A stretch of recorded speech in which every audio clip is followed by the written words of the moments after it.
I recently got the Moyu RS3M 2020, a budget kit that comes in at around $10. I have so many budget cubes lying around at home and I have no idea what to do with them. My first thought was, what if I did something crazy with this cube? What if I did something absolutely insane and stupid? And then it hit me. I recently got a pair of rollerblades.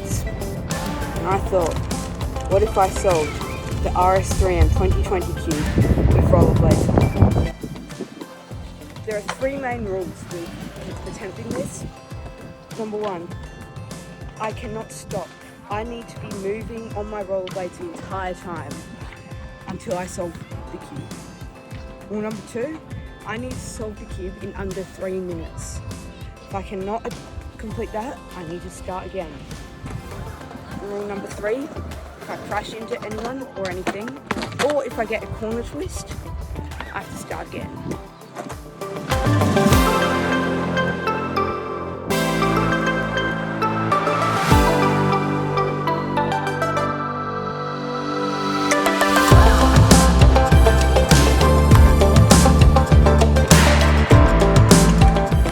Taking the cube over to Xavier.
Pretty amazing. If you've got a pair of rollerblades at your home, I highly recommend it. Don't go out of your way to buy rollerblades just to do this, but if you've got a spare pair lying around at home, I highly recommend it. It's really fun. It's not as tricky as I thought it would be, which is good. Yeah, I hope this video can inspire you a little bit. Be sure to smile, keep repeat. Love you guys.